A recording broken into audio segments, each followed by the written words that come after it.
Hi, my name's Leanna, and today at Best Food Forward we're going to make some pastry to go on the top of a fish pie. We're going to just make a pastry topped fish pie, and inside we'll have a bechamel sauce and some different types of fish. So the first thing I'm going to do is make my pastry. So what I've got is just some plain flour, and I'm going to need 100 grams of plain flour, and that goes into my bowl. And then along with that, I'm going to add in 50 grams of butter. Whenever you're doing pastry, it's half fat to flour.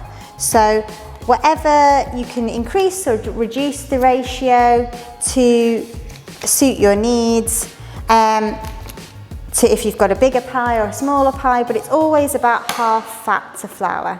So that's going to go into there. My butter's cold as well. So when you make pastry, you want to keep all the ingredients really as cold as you can. This is because you don't want to melt your butter, because you don't want to introduce more water to it than you absolutely have to. So I've got my pastry in there, and all I'm going to do now is either with a table knife, or I've just got a bread chopper here. You can use whatever you like really, it doesn't really matter. I'm just going to chop up my butter into slightly smaller pieces. Once I've done that, I'm then going to use the rubbing in technique. So what that is using my fingertips rather than my palms to rub the fat into the flour. So if you do this with your hands, you can hopefully see that your palms are slightly warmer than your fingertips. So we want to try and keep the butter from melting. The reason for this is my flour has gluten in it. Gluten's the protein in the flour, and when we mix that with water, it starts to create a structure which is really useful for things like bread. But when we want it in pastry, we don't want really that structure, because it makes our pastry, rather than being nice and crumbly and short, because we're making a short crust pastry, it starts to make it chewy. So we want to try and keep it from going chewy, and the way we do that is by coating our gluten in our flour in the fat of our butter. And the way I'm doing that is just by rubbing it between my fingertips to evenly distribute the butter through my flour. All I want to do is, once it's just about mixed, I can then stop. Now some people use lots of different things with our pastry. So some people use a mixture of lard and butter, and some people use a mixture of like vegetable fat, so white fat and butter. And these will all help the texture and create a slightly different pastry texture. Once I've rubbed that in, so it should look like breadcrumbs. Don't worry if you've got a few larger lumps of butter, that's fine. But don't rub it too much. So what you don't want is a sticky mixture, because you're really trying not to melt your butter. Once I've got it to that stage, I'm going to add a really small amount of cold water. The colder the better. So it's about a tablespoon of cold water into there, which is really not very much. And then I just want to try and get the pastry together. Now you will probably have to use your hand palm at this point, because it's hard to squeeze it together otherwise. And if it doesn't come together, you can then add a tiny bit more water, but it's all about little tiny bits at a time. And just before I'm getting it all together, I'm just going to add in a large pinch or a quarter of a teaspoon of salt. If you're using salted butter, you wouldn't need to do that, but because I'm using unsalted butter, I'm just adding a little bit of salt, and all that is for flavour. So once I've got my pastry together, it should be quite a crumbly mixture. So don't worry if you've got sort of bits coming off the bottom, that's fine, because it's better to be crumblier than sticky. You don't really want a sticky mixture, because that probably means you've put too much water in. So once I've got it all together as a dough, what I need to do now is to let my pastry rest. Don't need to let it rest for very long. but about 10 minutes in the fridge before you start to shape it. However, if you've got other stuff to do and you want to leave it for a bit longer, that's fine as well. You could always make it the day before and keep it in the fridge overnight to make your whatever you're making in the morning. That's fine too. So once I've got my pastry together, I'm then going to just wrap it in some cling film or put it in a sealed tub, and that's going to go into the fridge for a little bit to rest. I'm going to carry on with the fish pie. So to begin with, I'm going to add some onion to my pan. You don't have to use onion, but it provides a really nice background flavour. So for my onion, I'm only going to use a small amount of it, but I'm going to just take off the tip, and then I'm going to chop my onion in half.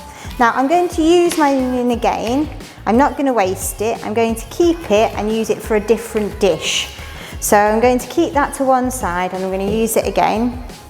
And then I'm just going to peel back the skin of my onion, and then I'm going to chop about 1/4 of it into tiny pieces.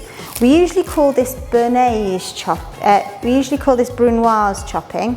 So I'm just using the point of my knife down my onion in really thin strips, and I want it to be really, really finely chopped so that you don't get the texture too much of the onion, but you do get the flavour of it. So chop it really, really finely together. Again, if you didn't want to add the onion, you wouldn't have to. You could instead add some garlic or some other flavours if you wanted. So it's just a small amount of onion there. So once I've chopped my onion, again, not going to waste this onion, I'm going to keep it for future recipes. So I'm just going to put that back into the fridge. So in my pan here, I'm just going to add a little bit of oil to the bottom, and I'm going to fry off my onion. All I want to do is to start to cook it to what we call sweat the onion off, but I don't want it to get any colour on it, so I don't want it to go brown. So I'm just going to get it to start to cook, and you'll start to hear it sizzling. Once it starts to sizzle, I'm just going to turn my pan down slightly so that I don't end up with brown in my onion, because I don't really want that brown colour in my sauce. I want to keep my sauce nice and pale so it looks attractive with my fish. So once I've started to sweat that off, 2-3 minutes, that should be fine. I'm then going to add about 25 grams of butter into there and just melt that. So that's going to be melted with my onion in my pan. Then, once my butter's melted, I'm going to take that off the heat. So I'll have this nice buttery onion mixture to continue with my sauce. I'm going to just take that off the heat here, and you'll have this nice buttery mixture. So it's my smooth onions and my melted butter. So that's the bit starting off the base to my sauce. Into that, I'm going to add 3 teaspoons or 25 grams of flour into there.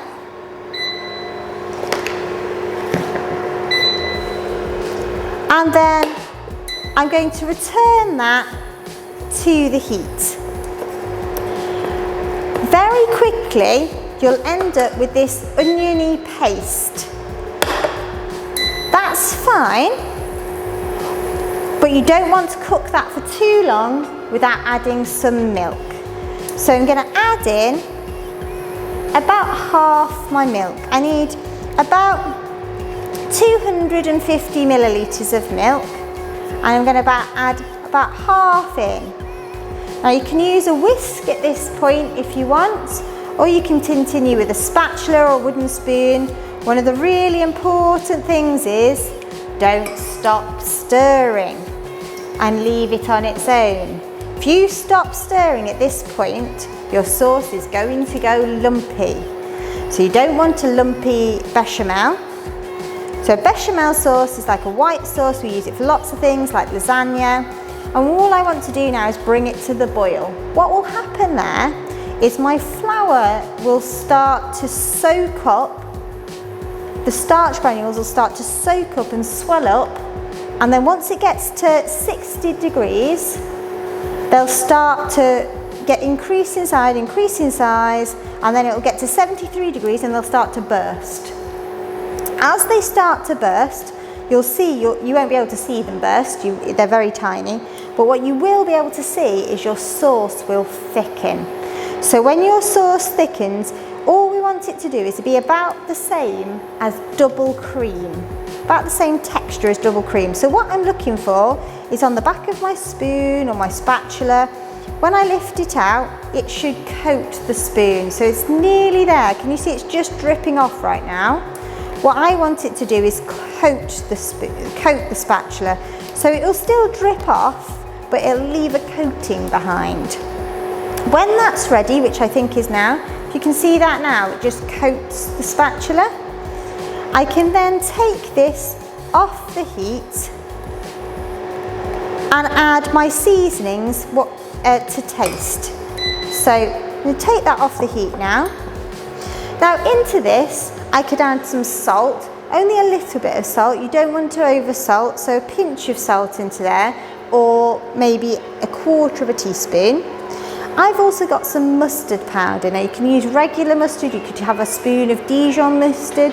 And again, you don't have to add mustard if you don't want to. It just adds a nice flavour to my sauce. So that goes in, but again, you don't have to add that if you don't want to.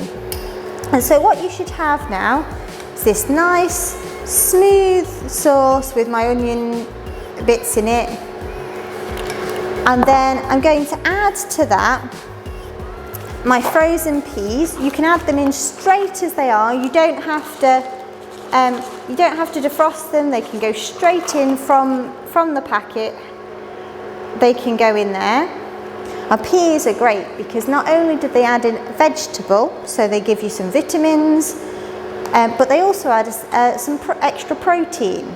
Now what I could do now is I'm going to make a normal fish pie. So I'm adding a fish pie mix in to my fish pie.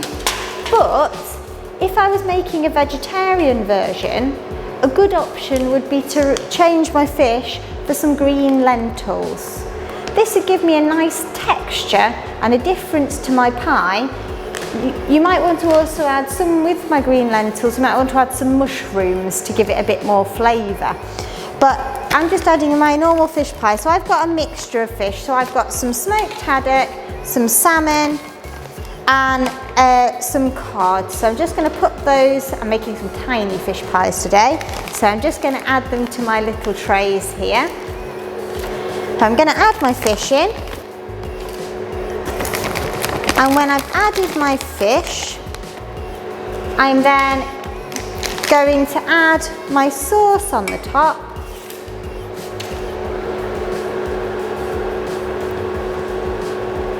Try not to overfill it too much.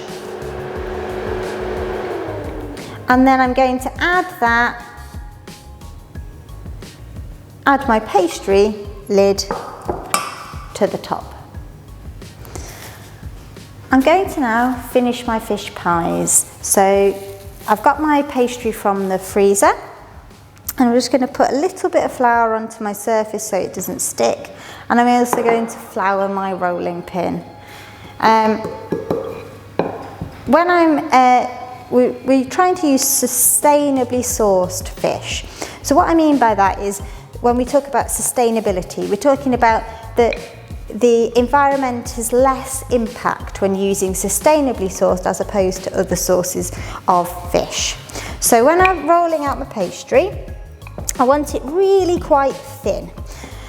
You don't want it so thin that you can see through it, but you do want it thin enough so that you haven't got a really thick piece of pastry, because you want to really taste the pie. The pastry just provides a nice buttery topping. So once I've rolled it out, this pastry and this mixture that we have on the recipe should be enough to make either 4 mini ones or 1 large fish pie. Now if you're making a large fish pie, roll your pastry out to the size of your dish, and then when it's the right size, you can then roll it over the top and lift your pastry up like that. Because I'm making little ones, what I'm going to have to do is once I've rolled my pastry out, what I'm going to have to do then is just chop it, either using a knife or I've got a dough scraper to fit to my pie tins. So all I'm going to do is chop it down the middle and then in half again, and these then should lift nicely over the top of my pie tins, like that. And you can either use a fork or you can just press down around the edge. You could crimp around the edge, which means using either your thumb and the finger to push them down around the edge, just to make sure that none of your filling is going to try to escape. And then once I've got all the way round, I can then just use a knife to trim off my edges to make it look nice and neat. So I'll continue that and do that the same with my other pie. Now what you can do is, if you want to make them look really pretty, if you get the edge bits, you can always squidge it back together, roll those bits out again, and then you can either use a cutter or a knife, and you can chop it into whatever shapes you want. So let's go for a nice fish shape on the top there. Now you can egg wash these to make them shiny, which just means getting some beaten egg and washing it over the top, or alternatively you can just use some milk. Now you can use a pastry brush, or you can just put it on with your fingers, and that will help your fish pie to go nice and browned in the oven. They should take, depending on the size of the pie, they should take around 20 minutes to half an hour. What you're looking for is your pastry to be nice and brown and your fish to be cooked all the way through the middle. So that's going to bake, and whilst that's baking, I'm just going to go and do my potatoes to go along with it. To accompany my little fish pies, I'm going to do some crispy potatoes with them. In order to do that, what I've got is my potato. I've given this a wash. You can peel it if you like, but I prefer to leave the skin on because there's lots of nutrients in the skin. So all I'm going to do with my potatoes is, just with a sharp knife, I'm going to slice them on a nice angle, just to give nice, not too thin, slices of potato. And I'm going to add those to some nice cold water, and then I'm going to add in just a little bit of salt. That's going to help my potatoes to start to crisp up on the outside. So I'm just going to add them into there. I'm going to leave them in there for about 10 minutes, and then I'm going to retrieve them in a second. My potatoes have been in the salted water, so I'm just going to take them out of there, and I'm just going to pop them onto a clean tea towel just to dry off the outsides. Then I'm going to put them onto a baking tray. I've got some grease-proof paper on here, but you can put them just straight onto a baking tray if you wish. And I'm going to add to that some oil over the top. I'll just toss them over so that they're coated in the oil.